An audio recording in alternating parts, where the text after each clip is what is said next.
लोकानां यद् विद्या दर्पणायते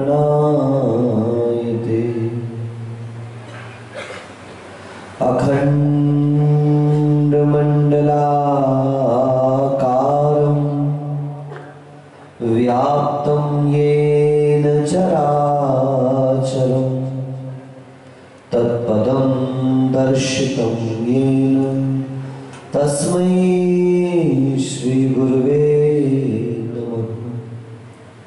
तस्मै श्री गुरुवे नमः। जिनके उर में कल कल बहती शुद्ध चेतना की धारा,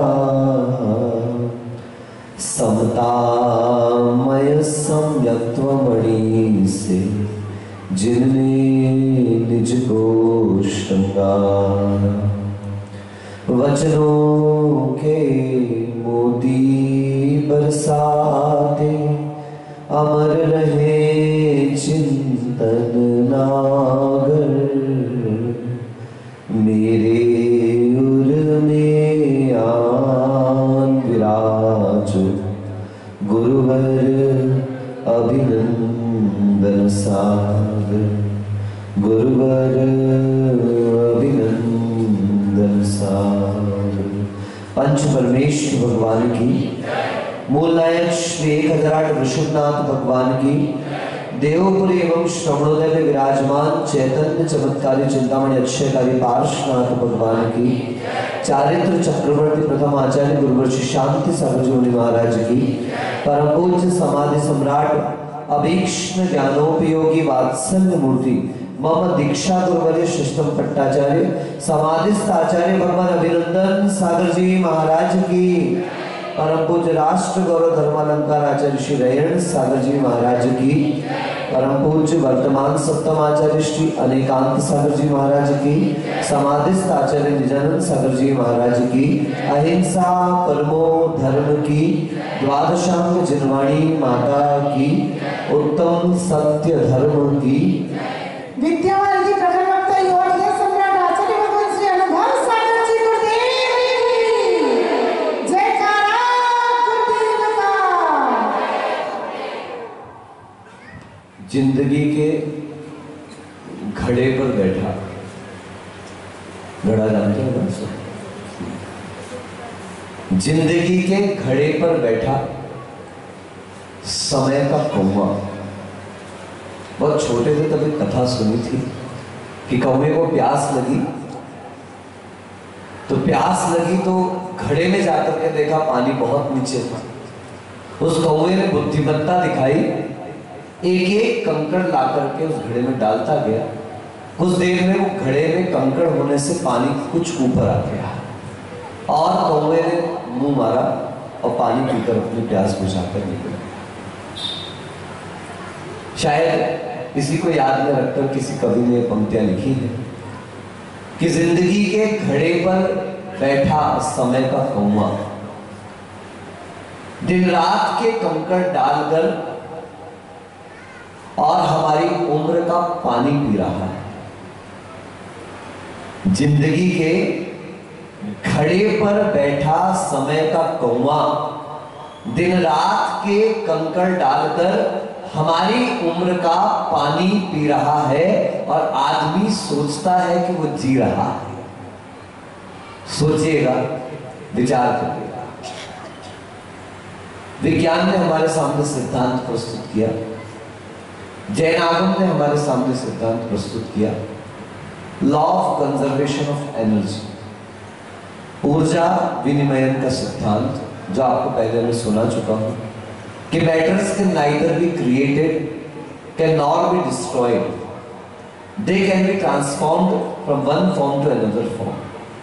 ये ऊर्जा विनिमयन का सिद्धांत है कि संसार में जितने भी पदार्थ हैं वे ना तो निर्माण को प्राप्त होते हैं और ना ही वे कभी नष्ट होते हैं, किंतु वे एक रूप से दूसरे रूप में निरंतर परिवर्तनशील है। और आप लोगों ने सुना था कि जो कभी परिवर्तन नहीं हो रहा है वह द्रव्य कहलाता है, और जो निरंतर परिवर्तनशील उसका रूप है, उसका बाहरी आवरण है, वे सारी चीजें पर्याय कहलाती है।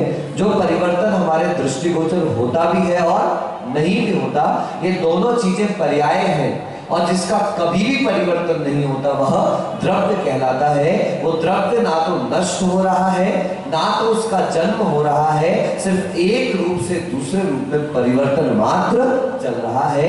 एक बार गुरु महाराज ने कहा था, आना जाना लगा हुआ है। बोलो, फिर से बोलो। अगर समझ गए हो तो बोलो, नहीं समझे हो तो जरूर बोलो। मैं आपको पहले बता चुका हूं कि आना जाना लगा हुआ है।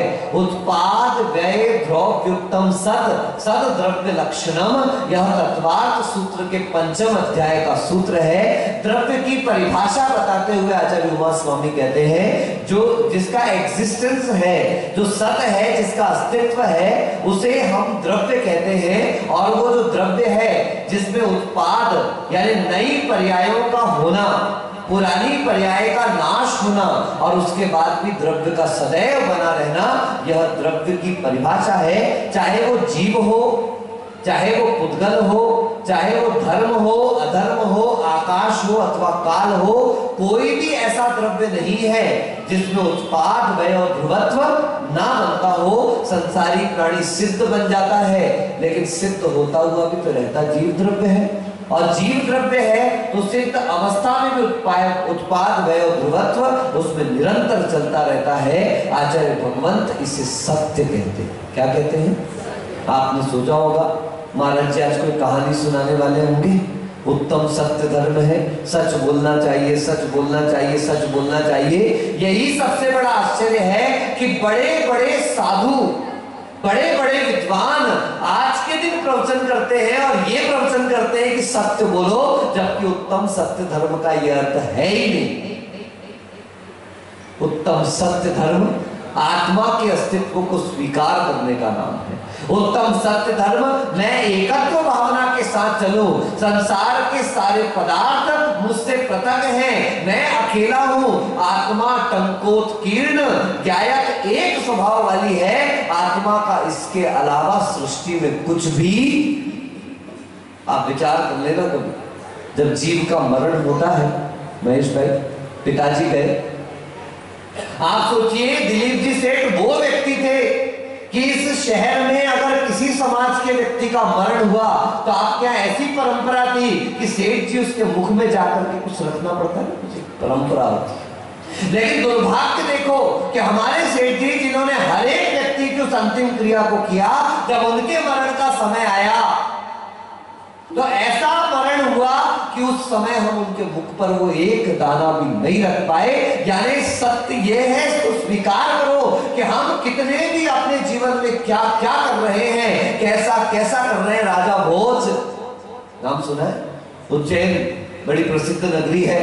राजा भोज हुआ करते थे और एक दिन रात्रि काल में मणिकांत मणि जानते हैं, एक मणिकांत रत्न हुआ करता है, ऐसे पर्यंत आसन पर, ऐसे पलंग पर आकर के लेटे हुए थे उस मणिकांत मणि के आसन पर। बिल्कुल मखमल का चादर वगैरह बिछा था, एकदम लप होता है डल्लप, क्या बोलते हैं बोलो ना, लप होता है, क्या होता है डल्लप। ऐसा बिल्कुल गद्दा था कि बैठते ही सांप उछलना कूदना, नरक की प्रैक्टिस यहीं से करनी है ना। सत्य तो यही है कि नरक की प्रैक्टिस तो वहीं से करनी है। वो एक दिन थोड़ा लेट आए। रोज उनके आसन को बड़ा अच्छा सजाया जाता था, उसके ऊपर हजारों सैकड़ों गुलाब की पंखुड़ियां डाल के रखी जाती थी और ऐसा सुंदर अगरबत्ती आदि सेंट परफ्यूम सारा कमरा महक जाया करता था। एक दिन दासी ने सोचा अभी राजन को आने में तो 2 घंटे का समय है, 2 मिनट अपन भी आनंद दे लेते, क्या बिगड़ जाएगा। राजा सोएगा ही सोएगा, 2 मिनट मैं भी लेट जाऊंगी तो क्या बिगड़ जाएगा। और किसको पता चलना है, क्योंकि राजा तो 2 घंटे बाद आएगा और इसके इस कमरे पर अभी तो मेरा अधिकार है। और वो दासी लेट गई, लेटी तो क्या लेट हो गई। लेटी तो लेट हो गई, पता ही नहीं चला। 2 घंटे इतना बढ़िया आसन, मखमल का आसन, बिल्कुल रेशमी चादर बिछा है, गुलाब की पंखुड़ियां डली हुई है, हवा वगैरह सब बिल्कुल शानदार कमरा था। अब नींद खुली तो किससे कोड़े पड़ने लगे। 1 कोड़ा पड़ा, 2 कोड़ा पड़ा, 3 कोड़ा पड़ा, 4 कोड़ा पड़ा। वहीं उस पलंग के नीचे एक चोर आया हुआ था और उसके नीचे छुप गया था उस दासी को देख करके। लेकिन जब कोड़े पड़ना चालू हुए तो चोर नीचे घुसा घुसा सोच रहा है, बाप रे बाप, इस घर की दासी को इतने कोड़े पड़ रहे हैं, अगर मैं पकड़ने आ गया तो मेरा क्या होगा। इसलिए वो बहुत संभाल करके बिस्तर के नीचे डला हुआ है, बिल्कुल मृत प्राय। 1 कोड़ा पड़ा, 2 कोड़ा पड़ा, 10 कोड़े पड़े। पहले तो वो दासी क्षमा याचना कर रही थी, रहम की भीख मांग रही थी, लेकिन जैसे ही 10-12 कोड़े पड़ गए वो दासी हंसने लगी, जोर जोर के हंसने लगी, बहुत जोर से हंसने लगी। और हंसते हंसते राजा ने देखा इसको कोड़े पड़ रहे हैं और ये हंस रही है। अचानक कोड़े रुकवा दिए, बोले हंस क्यों रही है, और जोर से हंसने लगी। अरे बता तो हंस क्यों रही है। तो वो कहती है राजा भोज से, राजन सारे जीवन में 2 मिनट के लिए इस आसन पर लेटी थी, मखमल के आसन पर, फूल पुष्प शैया पर, इतने सुंदर आसन पर पूरे जीवन में सिर्फ 2 मिनट लेटी थी, मतलब 2 घंटे आपने मान लिए। तो मुझे इतने कोड़े पड़े, मैं पहले रो रही थी, बाद में मेरे मन में विचार आया, राजन जब 2 मिनट में इतने कोड़े पड़े हैं, तुम रोज इस आसन पे सो रहे हो, रोज इस आसन का आनंद ले रहे हो, मैं इसलिए खुश हो गई कि मुझे इतने कोड़े पड़े हैं, तुम मार मुझे जितने कोड़े मारना है, क्योंकि ना जाने तुझे कितने कोड़े पड़ने वाले हैं। राजा भोज की आंखों से आंसू निकल, सारी रात नींद नहीं आई। मखमल का बिस्तर किसको नींद नहीं आएगी, है बिल्कुल नरम नरम। क्या कहा था आपसे, लप लप हो रहा है, डनलप। अच्छा होना चाहिए गद्दा, बिल्कुल चकाचक, बिल्कुल फनाफन। क्यों भाई पवन भाई, कुर्ता तो थोड़ा मैला भी पहनते तो क्या बिगड़ रहा है, लेकिन कुर्ता कैसा होना चाहिए, बिल्कुल बोलो ना, एकदम फनाफन। रिन साबुन से अलग धो लिया, एरियल में अलग डाल दिया, ब्रश से अलग खींच दिया, मशीन में अलग स्पिन कर लिया, और वहां से भी निकाला तो थोड़ा सा क्या डालते हैं वो, आला, वो भी डाल दिया, थोड़ी नील टन दिखना। समझ में नहीं आता, आदमी शरीर को ढकने के लिए कपड़ा पहनता है कि मान को ढकने के लिए कपड़ा। कभी विचार करना कीर्ति भाई, अन्यथा मत लेना, मैं किसी व्यक्ति विशेष को नहीं बोलता, लेकिन सत्य बात है, आपका नाम लेके आप लोग प्रिय लोग तो नाम ले लेता हूँ, बोल देता हूँ, क्योंकि मुझे मालूम है आप बुरा मानने वाले। लेकिन एक बार अपने आप से विचार करना कि थाली लगी है सजी हुई, अश्विन अभी नहीं लगेगी है, 5वां उपास आज। उस थाली में गुलाब जामुन भी रखा है, उसमें मूंग की छिलके वाली दाल भी रखी है, उसमें सांभर भी रखा है, उसमें अचार पापड़ भी रखा है, उधर पराठे और रोटी भी रखे हैं। आपका पेट तो दाल और रोटी से भर सकता था नटवर भाई, मगर हाथ कहाँ जाता है। देखो आज तो सत्य का दिन है ना, सत्य बोलना है, सच बोलो, हाथ कहाँ जाता है। ये तो हम लोगों की मजबूरी है कि दूसरे के हाथ से लेना पड़ता है, नहीं तो अपने भी पहले रसगुल्ला ही आने वाला है साहब। सत्य तो यही है कि पेट तो दाल रोटी से भर सकता था, लेकिन हाथ जाता है पराठे पर, हाथ जाता है पुड़ी पर, हाथ जाता है माल मसाले पर, क्योंकि हमारी दृष्टि में पदार्थ भूख पेट भरने के लिए नहीं है, हमारे लिए तो मन भरने के लिए सारा चल रहा है। वो राजा भोज बिस्तर पर लेटकर विचार कर रहा है, क्योंकि ऐसा जो बात उसने दासी के मुख से सुन ली है कि मैं तो 2 मिनट को लेटी तो इतने कोड़े खाने पड़े, राजन तुम तो जिंदगी भर से उसी बिस्तर पर लेट रहे हो, ना जाने तुम्हें कितना अत्याचार सहन करना है। वो राजा भोज विचार कर रहा है, और सबसे बड़ी तो परेशानी किसकी, अत्याचार किस पर हो रहा है, नीचे चोर बैठा, ऐसा वैसा चोर नहीं है, बहुत बड़ा विद्वान था, लेकिन किसी परिस्थिति के वश वो चोर बन गया और हाथ मारने भी आया था। कहां? राजा भोज के यहाँ। यहाँ तो घटना दुर्घटना में बदल गई। राजा भोज को रात भर नींद नहीं आई। अलट पलट गाना है ना, करवटें बदलते रहे सारी रात हम, आपकी कसम बिल्कुल ऐसी करवटें भोज राजा बदल रहे हैं, अलट पलट हो रहे हैं, करवटें बदल रहे हैं, लेकिन नींद का एक रंच मात्र नहीं। और अक्सर जब आपको नींद नहीं आती है तो आप दो बातों का विचार करते हैं। ये सुन भाई, या तो कोई टेंशन हो आप, या तो उसका विचार चलता है, नहीं तो अपनी विभूति का विचार करते हैं। देखो चंद्र प्रभु मंदिर के पास गली से जब बाहर निकलेंगे तो सबसे बड़ा मकान किसका? यशवंत भाई का। एक बार तो मन में विचार आता ही होगा, लेटे लेटे खुली आंखों के स्वप्न बड़े खतरनाक होते बंधु। एक बार नींद का स्वप्न तो नींद टूटने के साथ चला जाता है, लेकिन ये जो खुली आंखों का स्वप्न है, राजा भोज उसी स्वप्न में लगा है। चेतो हरा युवतयः सुरद्योनुकूला। एक से एक पत्नी है मेरी, एक से एक सुंदर स्त्रियां मेरे अधीन हैं। अरे पत्नी तो छोड़ो, दासियां भी मेनका रंभा को मात कर रही हैं। ऐसी ऐसी स्त्रियां जो सब मेरे हृदय के अनुकूल हैं। मैं जैसा चाहता हूं वैसा भोग, मैं जैसा चाहता हूं वैसी मेरी वासना का प्रतिकार, मैं जैसा चाहता हूं वैसा श्रृंगार, मैं जैसा चाहता हूं वैसा ही मेरे मन के अनुकूल सब करती। ऐसी एक से एक अनुकूल मेरी स्त्रियां हैं। सद्बांधवा प्रणय गर्भ गिरश्य भृत्या। एक से एक मित्र हैं, दिन कहां गुजर जाता है पता मित्रों के साथ नहीं चलता।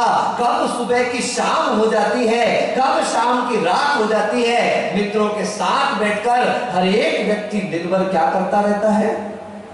बोलो ना, मक्खन लगाते रहता है, प्रशंसा करते रहता है। भृत्य ऐसे सेवक हैं कि मेरे मुंह से आवाज भी नहीं कर पाती और मेरा कार्य पूर्ण कर देते हैं। ऐसे एक से एक मेरे जो भृत्य सेवक आते, वल्गंति दंति निवहात उल्लासपुरंदा। हाथी, घोड़े, रथ, प्यादे, सैनिक, सेनापति, मंत्री, प्रजा, सेठ सब मेरे अनुकूल। ऐसा वैभव मेरे पास। ये तीन पंक्तियां तो राजा भोज ने बोल डाली, लेकिन चौथी पंक्ति उनसे बननी भी थी। संस्कृत के बड़े विद्वान थे। ये तीन पंक्तियां कई बार गुनगुना ली। एक से एक पत्नी, एक से एक पुत्र, अच्छे अच्छे सेवक, अच्छे अच्छे महल, अच्छा अच्छा राज्य, सब कुछ तो अच्छा अच्छा है। ऐसा राजा भोज दिवा स्वप्न देख रहे थे, खुली आंखों से स्वप्न देख रहे थे, लेकिन चौथी पंक्ति नहीं बन रही थी। तो कहते ना, खुजली विद्वान को होती रहती है। अब वो चोर था, चोर बन के आया था, चोरी करने आया था, लेकिन घंटों से नीचे पड़ा पड़ा, उसको भी खुजली हुई जब राजा भोज के मुख से ये तीन पंक्तियां सुनी। अचानक उस चोर जो विद्वान था उसके मुंह से एकदम से निकल गया, सम्मीलिते नयोर्महि किंचित् अस्ति। इसका अर्थ बड़ा खतरनाक है। राजा भोज झटपटा के उठ पड़ा, बिस्तर छोड़ दिया। ये आवाज आई कहां से? और जब उसे आवाज का भान हुआ कि आवाज बिस्तर के नीचे से आई है, उसने चादर को ऊपर किया और इसको बाहर निकाला। और बाहर निकालकर हाथ जोड़ करके कहता है कि आप वेशभूषा से चोर जरूर दिखते हैं, लेकिन आपके शब्दों से आप कहीं से भी चोर नहीं दिखते। मैं घंटों से तीन पंक्तियों में अटका हुआ था, आपने चौथी पंक्ति बोलकर मेरी आंखों को जानना चाहते हो क्या बोला? हाँ तो बोलो। ऐसे बैठ गए, बाप रे, आज घर और जाना है कि नहीं जाना? नहीं, बड़ा मजा भी आता आप लोगों को देखकर। क्या हम लोग रोज अक्सर महेश भाई, अश्विन भाई कमरे में चर्चा करते हैं कि लोग कितने तल्लीनता से प्रवचन सुनते हैं। तो मैंने महेश भाई से कहा, पूछ ले रहे एक आध बार, दो समय तल्लीनता होती है, एक जब सब आता है तब, और एक सब चला जाता है तब। आपकी कौन सी वाली तल्लीनता है? ये आने वाली तल्लीनता है या जाने वाली? अच्छा, आने वाली। ठीक है, थोड़ी सी खुशी हो गई। आहार के पहले से बोल दिया करो एक आध बार, तो 2 रोटी ज्यादा खाओ। सम्मीलिते नयोर्महि किंचित् अस्ति। ये सुंदर सुंदर स्त्रियां, ये सुंदर सुंदर महल, ये एक से एक आरामदायक आसन, ये शयन ग्रह, ये बच्चे, ये परिवार, ये राज्य वैभव, वो उस विद्वान की एक पंक्ति थी कि आंख मिलते साथ ही, आंख बंद होते ही साथ ही ये सारा का सारा सपना समाप्त हो जाता है। हम कितना इकट्ठा करते हैं, हम कितना जोड़ते हैं, हम कितना संग्रह करते हैं, सारे जीवन दौड़ दौड़ कर, सारे जीवन भाग भाग कर आज पुनः उस पंक्ति को हम याद करते हैं। राजू भाई है कि नहीं है? जन्म से लेकर मरण तक दौड़ता है आदमी, दौड़ते ही दौड़ते दम तोड़ता है। आंख गीली, होंठ सूखे और दिलों में आंधियां, ये तीन मौसम एक ही संग ओढ़ता है। सुबह पलना, शाम अर्थी और खटिया दोपहर, ये तीन लकड़ी एक दिन में तोड़ता है। एक रोटी, दो लंगोटी और 3 गज कच्ची जमीन, ये तीन चीजें जिंदगी में जोड़ता है यहाँ विश्वास कितना आदमी का मौत पर, ये मौत के हाथों सभी को छोड़ता है। बेटे के लिए नहीं छोड़ के गया, पुत्र के लिए नहीं छोड़ के गया, भाई के लिए नहीं छोड़ के गया, मरा तो किसके हाथ में छोड़ गया? मृत्यु ने सब कुछ अपने नाम कर लिया। हम जिंदगी भर जीवन सुरभि LIC, जीवन के साथ भी और जीवन के झूठ है एक नंबर का। आपको सत्य बोलता हूं, सत्य का दे मेरे बापू LIC डब्ल्यू का ऑफिसर थे, है? जिंदगी भर जमा करते रहो करते रहो करते रहो करते रहो। बहुत कम सौभाग्यशाली रहते हैं जिनके जीते जी पॉलिसी मैच्योर हो जाती है और पेमेंट मिल जाता है। बाकी तो आप ही ने कहा जीवन के साथ भी और जीवन के सब झूठ, सरासर झूठ। मरने के बाद आपके क्या काम का? अगर आपका एक्सीडेंट तो हो गया, आप दुर्घटना में मर गए, काम किसके आया? दूसरों के काम है। जीवन भर तुम अपना खाना बचा के, अपने कपड़े बचाकर, अपनी सुविधा बचाकर, अपने साधन बचाकर और जमा करते रहे और बाद में भोगा किसने? बोलो, दूसरे भोग रहे। परिवार है पर अब आपके किस काम का? अभी जिंदगी में खूब कहो प्यार प्यार, जान जान। क्यों है चिंटू? आजकल 10 बजे के बाद कमरे में बैठता ही नहीं है। पता नहीं मेरा क्या हुआ, घंटी बजना चालू हो जाती है। मैंने एक दिन सोचा देख तो नहीं जरा झांक करके कि ये बज का है कि घंटी रही है भैया। तो अब मेरी नजर गई है, फोन छुपाने लगा, मैंने देखा ऊपर ही बज रहा था ब्लिंक, 3-4 तो हर्ट बने हुए थे और बीच में लिखा हुआ था जान। याद रखियो, जान निकली। उसके बाद समाज वाले खड़े हो जाएंगे, आकर उठाओ। क्या उठाओ? बॉडी उठाओ। गए पापा, गए चाचा, गए काका, गए नाना, गए दादा, गए भैया, गई भाभी और गई जान। क्या हो गया? बॉडी।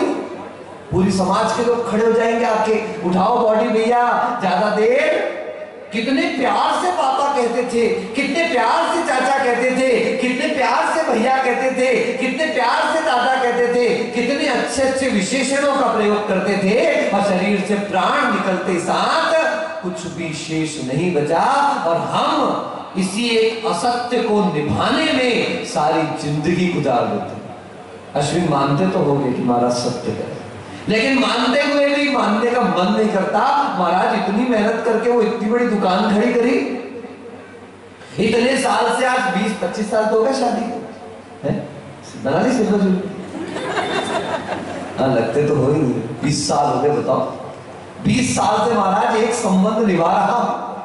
20 साल गुजर गए, 19 साल गुजर गए, 2 हैं। आप संभाल के देखो तो पता चले महाराज आपको। कल चौके में किससे सुनाई रहे थे हमको, प्यार प्यार मोहब्बत से। कितना कितना आपने इकट्ठा किया और महाराज आप एक क्षण में कहते सब असत्य है। हाँ, सब असत्य है। आंख मुदी दफना गया। क्या कहा? आंख खुली सपना गया, आंख मुदी दफना गया। लेकिन फिर भी हम मानने को तैयार ही नहीं है हम कितना भी समझ लें, घंटों प्रवचन सुन लें, महीनों प्रवचन सुन लें, लेकिन आपको इस बात पर विश्वास ही नहीं है कि मैं भी मरने वाला हूं। आपको इस बात पर विश्वास ही नहीं कि मेरा भी छूटने वाला है। नहीं, हम तो निभाएंगे, रोज कह रहा हूं, जन्म जन्म निभाएंगे, जन्म जन्म जन्म। आगे जय विजय गा देंगे बाद में, अपने को इतना ही आता है, जितना रास्ते पे चलते सुन गया उतना आता है। आश्चर्य की बात है कि आप संसार में कोई शर्त नहीं लगाते, बिना किसी परीक्षण के सब एक्सेप्ट कर लेते हो, और धर्म क्षेत्र में हमारे पास आते हो, महाराज जी मिलेगा कि नहीं मिलेगा। गाना आया था एक पिक्चर का, इमरान हाशमी की धुन थी, गाना मेरे को याद आता है, अगर तुम मिल जाओ जमानत छोड़ देंगे। मुझे बड़ा आश्चर्य हुआ, अजीब सी शर्त है, मतलब कोई प्रश्न ही नहीं कि अगर तुम मिलोगे तो छोड़ूंगा। क्या कहा राहुल भाई, अगर तुम मिलोगे, कितनी घटिया शर्त है ये, तो शर्त का चैलेंज है, अगर तुम मिलोगे तो छोड़ूंगा। हमारे यहां हमारी शर्त वर्त कुछ नहीं है, हमारे प्रभु तो कहते सुनो तुम आओ तो सही, मैं जरूर मिलूंगा। आपके शर्त है अगर तुम मिल जाओ तो जमानत छोड़ देंगे हम, और हमारे यहां शर्त नहीं, हमारा तो सीधा ऑफर है, तुम छोड़ो तो सही, मैं जरूर मिलूंगा, लेकिन आपको हमारी बात अच्छी लगी। विश्वास ही नहीं जम रहा, क्या पता छोड़ के तो बैठ गए, अरे 5 दिन से खाया नहीं है? संकल्प में क्या शक्ति होती है भाई, 24 दिन 25 दिन, ये एक उपास नहीं करता बापड़ा। हम 7 साल से कह के थक गए, उपास कर लो, एक आध उपास तो क्या करो, अष्टमी को किया हो, चतुर्दशी को करो। जब ये सब हमारे उपास के ठेकेदार सब उपास लेते हैं तो हम इनसे भी कहते भैया एक आध उपास तुम भी कर लिया करो। नहीं महाराज जी मैं तो एक साथ करूंगा, तो नहीं करूंगा। वो कहते ये दिल भी इस जिद पे अड़ा है किसी बच्चे की तरह, ये दिल भी इस जिद पर अड़ा है किसी बच्चे की तरह, या तो इसे चाहिए सब कुछ या कुछ भी नहीं। भाई साहब 25 करे, किसकी ताकत है। एक शिष्य और गुरु रास्ते से जा रहे थे, शिष्य ने गुरु से चट्टान दिखी, तो चट्टान को देख करके शिष्य ने गुरु से पूछा कि भगवान क्या इससे भी कठोर कुछ हो सकता है क्या इससे भी श्रेष्ठ, इससे भी मजबूत। तो गुरु कहते हैं हाँ बेटा, लोहा इससे भी कठोर है, क्योंकि लोहे से इन पत्थरों को भी तोड़ा जा सकता। थोड़ा रास्ते में चले, शिष्य फिर गुरु से पूछता भगवान चट्टान से ज्यादा कठोर कौन हो गया, लोहा हो गया, मजबूत हो गया, क्या लोहे से भी मजबूत कुछ है क्या। तब गुरु कहते हैं हाँ बेटा, लोहे से भी ज्यादा मजबूत है अग्नि, उस अग्नि में इतना सामर्थ्य है, वो लोहे को भी गला सकता है, पिघला सकता है, द्रवणशील बना सकता है। थोड़ी आगे चले, वो पूछते भगवान क्या अग्नि से भी मजबूत, अग्नि से भी दमदार कोई है क्या। तो गुरु कहते हैं हाँ बेटा, पानी अग्नि को बुझा देता है, अग्नि के अहंकार को नष्ट कर देता है। तब वो पूछता है कि भगवान क्या पानी से भी मजबूत कुछ है। तब गुरु कहते हैं हाँ बेटा, पानी से मजबूत है संकल्प। इस संकल्प में ऐसी ताकत होती है, ये हवाओं का रुख मोड़ दे, ये नदियों की धारा को मोड़ दे, ये पहाड़ों को तोड़ सकता है।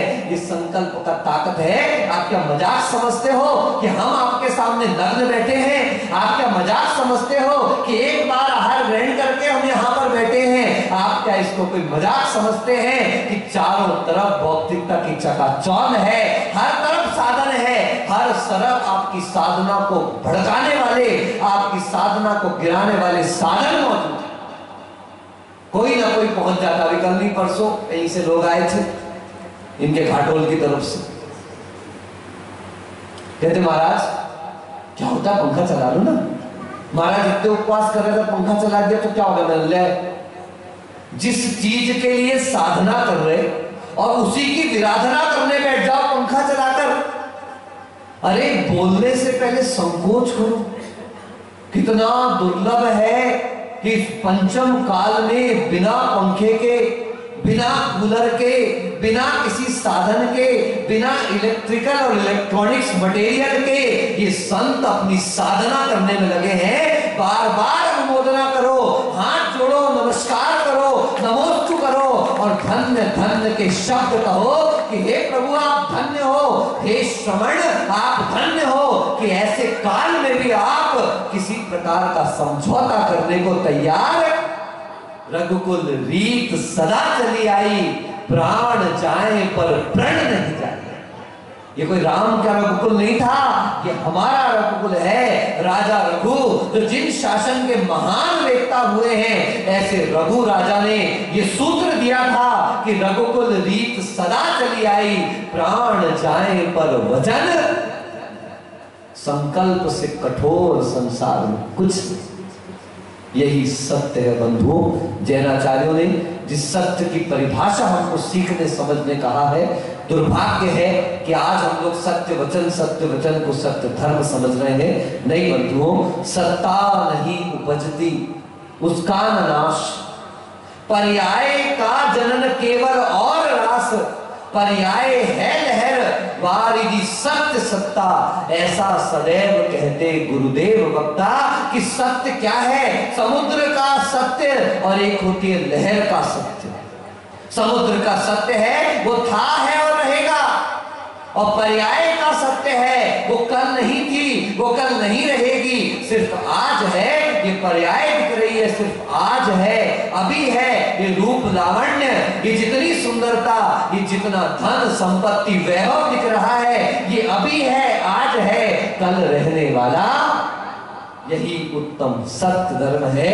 अगर पहचान गए तो बेड़ा पार है। लोग हमसे पूछते हैं, महाराज इस मार्ग पे चलकर क्या पाना चाहते? इस मार्ग पर चलकर क्या चाहते हो? मैंने हंस दिया, बोले महाराज हंस क्यों रहे हो? मैंने हंसने में भी प्रेम मार्ग। महाराज उदास बैठे तो बोले तो उदास बैठे रहते, अगर मुस्कुरा लो तो लोग बोलते तो हंसते ही रहते। अब क्या करे आदमी? इसलिए भैया किसी के चक्कर में कहीं पड़ना नहीं। संसार तो अपने हिसाब से देखना चाहता। मैं फोटोग्राफर क्या गया था, पहले खूब फोटो खिंचवाता रहता, देख लेना वहां लगी हुई है बहुत सारी। वो कह रहा है स्माइल, मैंने कहा नहीं खिंचवा रही मुस्कुराते हुए। तो फोटोग्राफर चाहेगा अपने हिसाब से फोटो खींचे, और हमको तो अपने हिसाब से फोटो खिंचवाना। फिर हम तो यही सोचते भैया, जब 2 मिनट मुस्कुराने से, 1 सेकंड के क्लिक के समय मुस्कुराने से जब जिंदगी भर के लिए फोटो सुंदर आ सकता है, तो आप हमेशा प्रसन्न रहो, हमेशा खुश रहो, हमेशा आनंदित रहो। तो कर्मों का जो कैमरा है वो आपकी शानदार से शानदार फोटो हमेशा खींचता रहेगा। सदैव प्रसन्न रहे। जिंदगी में किसी भी कारण को ऐसा मौका मत दो। याद रखें, क्या विमल में राजकुमार जी डॉक्टर साहब, आपने किसी गधे को मुस्कुराते देखा? आपकी स्माइल तो शानदार है। आपने नहीं देखा ना किसी सुअर को, किसी कुत्ते को? याद रखियो, ना कुत्ते को मुस्कुराने की नेमत मिली है, ना सुअर को मुस्कुराने की नेमत मिली है, ना गधे को मुस्कुराने की नेमत मिली है। ये मुस्कुराने का जो सौभाग्य है वो किसको प्राप्त हुआ है? सिर्फ मनुष्य को प्राप्त हुआ है। इसलिए प्रसन्न रहो, लेकिन राम जैसे प्रसन्न रहना। कैसे? रावण जैसे नहीं। ये हंसी नहीं साहब, ये हंसी नहीं है, ये राक्षसी हंसी है। आपके अंदर प्रसन्नता हो, आनंद हो। हम जाते घरों के ऊपर गेट पर लिखा रहता, क्या लिखा रहता? Keep smiling. क्या लिखा रहता? वो किसी का कीप लाफिंग नहीं लिखा रहता। ये हास्य है, हास्य कषाय है, मुस्कुराना कषाय नहीं है। लिख के ले जाओ अच्छे से अपने दिमाग पर, अपने लैपटॉप पर कि हंसी हास्य कषाय है, संसार में फंसाने वाली है। और जो मुस्कुराहट है वो कषाय को जीतने वाली हुआ करती है। इसलिए हमेशा मुस्कुराओ, हंसी किसी की मत उड़ाओ। ऐसा सत्य कभी मत कह देना जो किसी की हंसी उड़ा दे। वो तो देखो द्रौपदी पहले तो इस प्रकार का माया जाल तैयार कर दिया, और उसके बाद जब पांडव गिरने लगे, कौरव गिरने लगे, तो द्रौपदी हंसी उड़ा रही, अंधे का बेटा एक वाक्य और इतने प्राणियों की हिंसा। इसलिए बंधुओं ऐसा सत्य ना कहें। सत्यम ब्रूयात, बोलो प्रियम ब्रूयात, माम ब्रूयात सत्यम अप्रियम, प्रियम च नानृतम ब्रूयात, एष धर्म सनातन। ये धर्म वास्तविक धर्म है। सत्यम ब्रूयात, सत्य बोलो। प्रियम ब्रूयात, प्रिय बोलो। माम ब्रूयात सत्यम प्रियम, लेकिन दूसरों को अप्रिय लगने वाला सत्य ना बोलो। लेकिन आपको प्रिय लगता है इसलिए झूठ बोलूं नहीं, दूसरे को प्रिय लगने वाला झूठ मत बोलो, दूसरे को अप्रिय लगने वाला सत्य मत बोलो। सत्य बोलो, प्रिय बोलो, जिससे किसी की हानि ना हो, किसी का घात ना हो, किसी का नुकसान ना हो, किसी को तकलीफ ना हो। काने को काना कहो, बोलो। विद्यासागर जी महाराज की बड़ी सुंदर पंक्तियां हैं। काने को काना कहो, बोलो। तुरतई पड़ है टूट, धीरे धीरे पूछ लो, भैया कैसे गई है फूट, बोलो ना। हाँ, अब फूट जाए किसी की आंख, कोई काना बैठा हुआ, क्यों रे कैसे टपरा हो गया है, कैसे इक्कर हो गया है, कालजी स्वामी कैसे हो गया तू, तब वो बोलेगा ए काने को काना कहो, तुरते ही पड़ है टूट। अगर आपने किसी व्यक्ति को ऐसे काना कह दिया वो आपसे लड़ पड़ेगा। आप तो मित्रता बनाओ, भाई तूने शर्ट तो बड़ी शानदार पहनी है, क्या बात है, कहां से लेके आया, मुंबई गया था क्या, हाँ हाँ हाँ, अच्छा कौन सा परफ्यूम लगाया, बहुत अच्छी खुशबू आ रही है, वाह आंख में कुछ लग गया था क्या। वो बड़े प्यार से आपको बता देगा कि यार ऐसा ऐसा दुर्घटना घट गई थी और इससे मुझे आंख में लग गई। मगर सीधे काना कह दो, सीधे आप उसको कुछ गलत शब्द कह दो, वो आपसे लड़ पड़ेगा। आपको किसी के राज निकालना है, प्रेम से निकाल लो। एक लोहार कुम्हार होता है ना, कुम्हार, वो कितने बज गए, 11 बजे, कर लो 5 मिनट है। नैना जी तो बोल रही है, आप लोग बोल तो बोल, तुम ना भी करोगे तो करना तो है ही 5 मिनट पूरी। करना क्या है, अब जाके भोजन ही तो करना है, इनको लेना भी कुछ है नहीं, हम ही अकेले खाने वाले हैं, बाकी क्या पता किसका उपवास वाले होंगे ज्यादातर। तो काने को काना कहो, तुरते ही पड़ है टूट, धीरे धीरे पूछ लो भैया कैसे करिए फूट। एक कुम्हार था, चिलम बनाता था। क्या बनाता था, चिलम जानते हो ना, वो जिससे सुटका लिया जाता है। हमारे यहाँ उसको हॉस्टल में फूफा जी कहते थे। क्या कहते थे, बोलो ना। लड़के जो पीते पाते थे उनको जाना रहता था, सबके सामने क्या बोले कि चलो, तो वो कहते चलो फूफा जी आए मिलके आते हैं, तो ऐसे फूफा जी क्या चले जाते थे। तो जैसे ही वो चिलम बनाने के लिए उसने मिट्टी को गूंथना चालू किया तो उसकी पत्नी कहती है क्या तुम चिलम बना रहे हो, ये चिलम बनाओगे ना जाने कितने घर बर्बाद होंगे, कितने युवक बर्बाद होंगे, देश की संस्कृति बर्बाद होगी, कितनों का शरीर खराब होगा, तुम चिलम क्यों बनाते हो। तो पति कहता क्या बनाऊं, बोले इतनी गर्मी है, एक काम करो ना सुराही बना लो। हाँ यार ये भी अच्छी बात है, लेकिन चिलम ज्यादा बिकती है। बोले गर्मी आ रही है सुराही भी बिकेगी। उसने सुराही बनाना चालू कर दिया।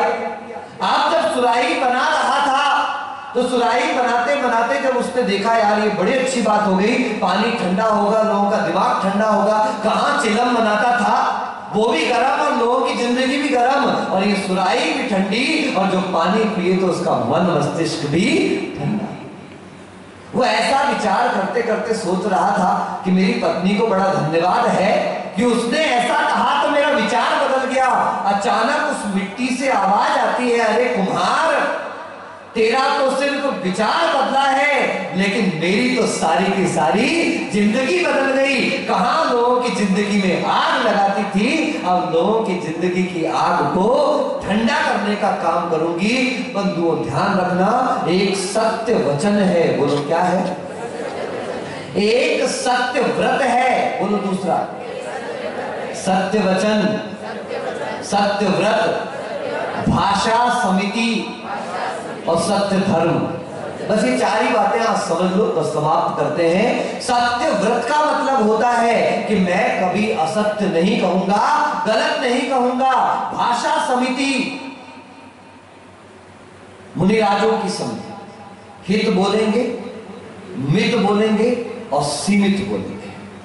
फिर आया सत्य व्रत, सत्य वचन तो हो गया, ये ऐसा है, यही सच है, टाइम तो हो गया, ये सच है। सत्य व्रत, कभी असत्य नहीं बोलूंगा, ऐसा भी सत्य नहीं बोलूंगा जिससे किसी के प्राण का घात हो जाए, ये सत्य व्रत हुआ। और इन सब के बाहरी पालन से जो आत्मा के स्वभाव की उत्पत्ति होती है, आत्मा के स्वभाव शरीर समाप्त होगा, शरीर नष्ट होगा, ये बाहरी वैभव नष्ट होगा, ये बाहरी रूप नष्ट होगा, लेकिन मेरी आत्मा का स्वरूप कभी भी नष्ट होने वाला नहीं। ऐसा जो दृढ़ श्रद्धान आत्मा में उत्पन्न होता है वह उत्तम सत्य धर्म कहलाता है, जिसका बोलने से कोई संबंध, ये सारा संबंध मानने से है, स्वीकारने से है। सत्ता नहीं उपजती उसका न नाश, पर्याय का जनन केवल और रास, पर्याय है लहर वारिधि सत्य सत्ता, ऐसा सदैव कहते गुरुदेव वक्ता। तो सत्य को हम स्वीकार करें कि हम कभी नहीं मरने वाले, हम कभी नहीं नष्ट होने वाले। नष्ट होगा शरीर, नष्ट होगा, नष्ट होगी पर्याय, नष्ट होगी, मैं तो था, हूं और रहूंगा। ऐसा सत्य धर्म हमारे अंदर प्रकट हो जाए। इन्हीं भावनाओं के साथ बोले गुरुवर आचार्य अभिनंदन सार्वजनिक महाराज की। गुरुदेव हाँ